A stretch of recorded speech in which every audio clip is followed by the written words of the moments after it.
It's time for a Bible story.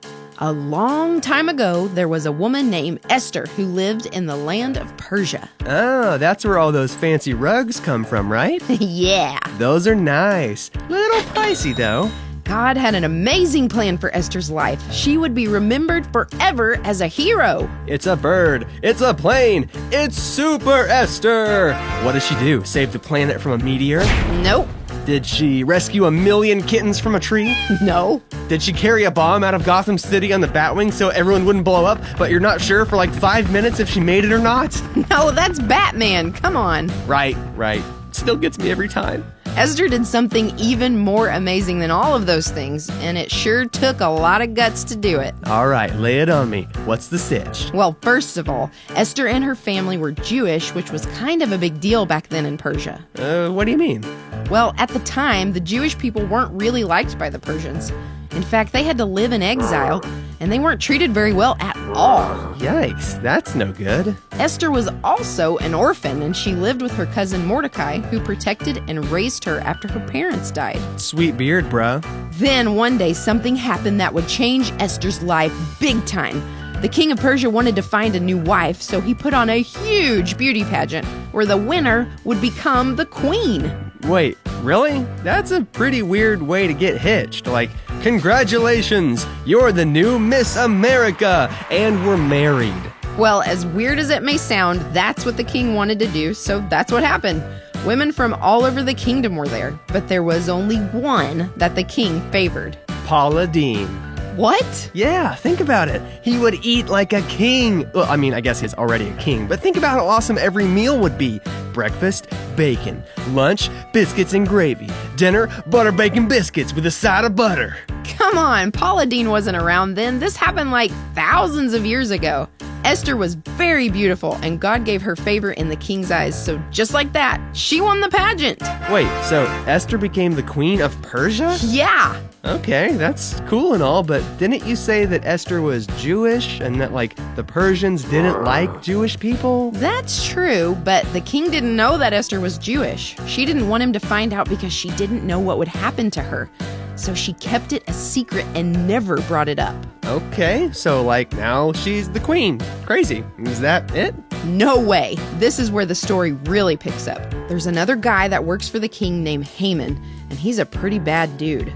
He hates the Jewish people, so much so that he actually brings an idea to the king that would be terrible, to kill all of the Jewish people. Whoa, that's really rough. Like, surely the king doesn't go through with it, right? Actually, Haman gets the king to agree and sets the plan in motion. Wait, but if all the Jewish people are killed, that would be horrible. They're like God's chosen people, aren't they? And that's where Jesus would eventually come from. This can't happen. Somebody's got to do something. And that's where Esther comes in. She can't stand the thought of seeing her people get wiped out by Haman's awful plan, but she doesn't know what to do. I know what she should do. Time to lay down the law and tell the king not to do it. She probably kicked into mama bear mode and was all like, "Listen here, buddy." Let me stop you right there. Keep in mind that this is like ancient Persia. You couldn't just approach the king whenever you wanted to, even if you had a reason. Anytime someone would just pop off to the king, they'd usually get a pop off themselves. Ah, gotcha. So I guess she's in a pretty tough spot, huh? Totally. On one hand, she didn't want to see her people destroyed, but on the other hand, she can't just walk up to the king and tell him what to do. Even the queen? Nope, nobody could just walk up and talk to the king, period. Man, this is tough stuff. So what'd she do? Even though her mind was filled with doubt and worry about what would happen to her, she had to do something. Esther knew that no matter what her feelings were telling her, she was a child of God. She knew that God loved her and that he had blessed her life, and that if she stood up for God's people, that God would back her up. Yeah, that's right. You go, Esther. Esther trusted God and boldly went before the king. The nobles and the guards that surrounded him couldn't believe what they were seeing. Who did this woman think she was, that she could just walk up to the king on her own? Oh man, I bet her feelings were totally freaking out. I'm sure she was feeling a lot of things. She asked the king if she could make a request, and to everyone's surprise, the king wasn't upset. He didn't call for her to be taken away by the guards or thrown in jail, but instead, he listened. Phew, that was intense. Okay, he's listening. Time to land the plane. but she couldn't do it. What? She chickened out? Bummer. No, not exactly. She didn't want to come right out and tell the king everything, so she asked to have a banquet and planned to tell him there. Okay, so there's still a chance to save her people. Come on, Esther, you can do it. Later at the banquet, she went before the king with another request. All right, here we go. Showtime. But she was still too nervous. Goodness gracious, you weren't kidding when you said her feelings were freaking out. Totally. She was feeling all kinds of things, even questioning if the whole thing was a mistake. But her cousin Mordecai encouraged her and reminded her that what God says is more important than her fears and doubts, and he told her something that she would never forget. Esther, you were put here for such a time as this. Yeah, come on, Esther, you got this. Esther had dinner with the king again, and the moment came for her to ask her question. She took a deep breath, and she went for it.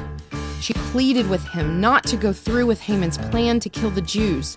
She finally told him that she was Jewish herself, and if Haman's plan goes through, that she would have to die too. Man, Esther is one tough cookie. What happened next? The king was moved by Esther's request and agreed to what she asked. He immediately got rid of Haman and canceled the plan to wipe out the Jewish people. Yeah, you did it, Esther. The king also gave all of Haman's wealth and property to Esther and Mordecai. Not only that, but the king signed a new decree to protect the Jewish people and keep them safe. The people of Israel were saved. Man, Esther is like a real-life superhero. Move over, Wonder Woman. Esther can take you any day. Esther decided to put her trust in who God said she was more than what she felt. And because of that, her entire country was saved. The end.